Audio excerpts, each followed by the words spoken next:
Today I'm going to be making a lasagna using sausage. Usually I do hot turkey sausage, but they only had sweet Italian, that's fine, and ground turkey. The first thing I like to do is chop up, wash, and get all of my vegetables ready for the sauce. Then I start to heat up my pans. So I'm going to cook the sausage in this one. This is a medium-sized pan. And this is the pot where I will be making the sauce in. Put a little bit of olive oil in the bottom, and I'm going to start to brown my turkey burger in there first.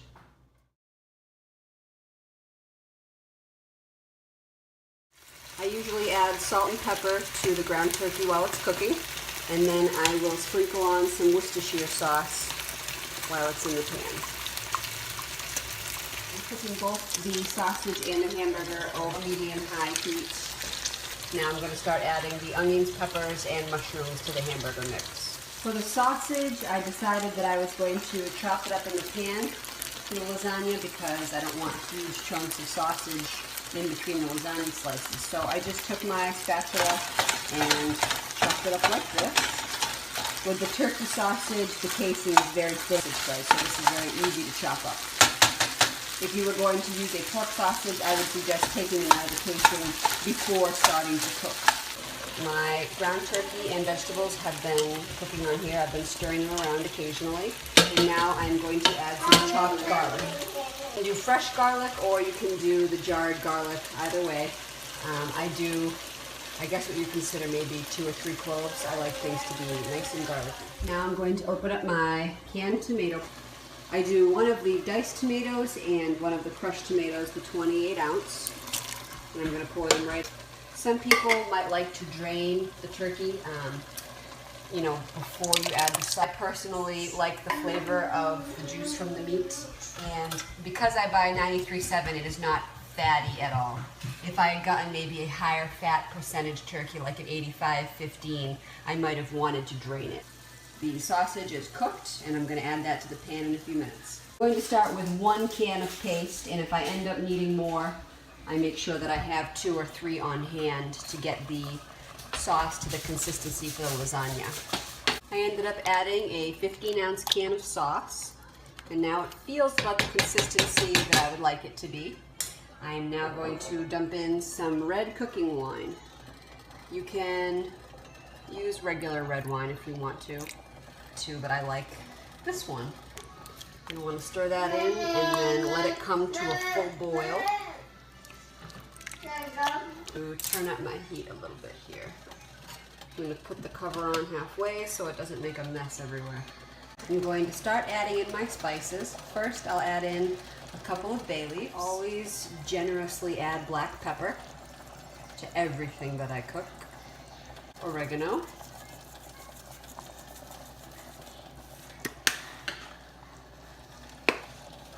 Basil. Garlic powder. Yes, I'm adding garlic powder even though I already added minced garlic. And my secret ingredient, ground fennel. Some hot pepper flakes.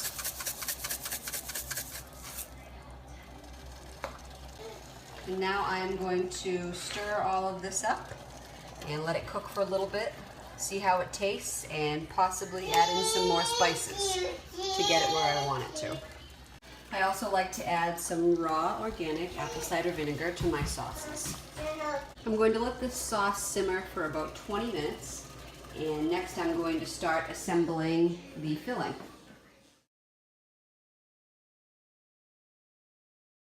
In a bowl, you want to combine 1 egg, a container of ricotta cheese, Parmesan cheese, parsley, and some salt. I just did a final taste test. I added a can of tomato paste, and it's at the consistency that I want, and it tastes delicious. So now I'm going to start layering my lasagna.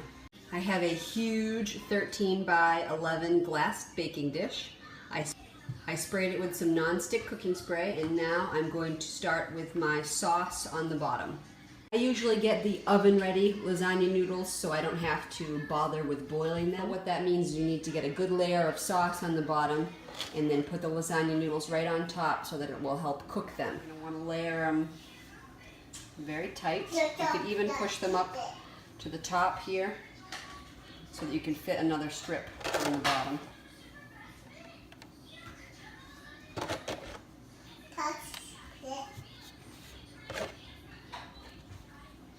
Now if it doesn't fit, you can break it. The bottom layer is on, and now I'm going to put on my ricotta mixture. I layered on the first of the ricotta, and now I'm going to sprinkle it with a mixture of mozzarella and a little bit of sharp cheddar just to switch up the flavors. Got the cheese mixture on there. Now we're going to do another layer of sauce. Got the next sauce layer on there. And something I want to add is that the bay leaves that we added in earlier should be taken out. So as you come across them, make sure that you remove them. Something else you can do if you have some mild form of OCD like I do is to cut or break the pieces of the lasagna to fit all the edges. It's completely unnecessary, but it makes me feel good, so that's what I do. For the last layer, I topped it with the remaining ricotta cheese and the mozzarella and cheddar. So this is our very top layer. I'm just going to wipe up the edges of the pan here, and then I'm going to cover it with tin foil and bake it at 400 to 425 degrees depending upon your oven for about a half an hour with the tin foil on. Take the tin foil off, let it bake for another half an hour. If it doesn't look like it's browning or anything, you could turn the oven up to get a nice brown layer at the end. And the way you know that it's cooked and ready to go is obviously by the brown on top, but also it will start to bubble, which I will show you as it is cooking. Halfway point, I took off the tin foil, and now I'm waiting for the top to brown. I turn the oven up to 425 so that it'll brown on top. Also, something I want to note is I have a lot of extra sauce. But clearly we will have no trouble eating the rest of that. Now, because I had extra lasagna noodles and extra sauce, technically I could have doubled the ricotta mixture and made another lasagna and then put it in the freezer till next time, or made two, but I think I'm just going to save this sauce in the freezer for my next spaghetti dinner. It's gone by now, and as you can see, the lasagna is nice and brown on top. And there you have it. I usually cut this up into 3, 3, and 3 pieces, a good sized portion. It is going to be delicious, and I have extra sauce, which I usually put on top because I really like a lot of sauce, but my husband doesn't, so I think this will be perfect for the both of us. Thank you for watching.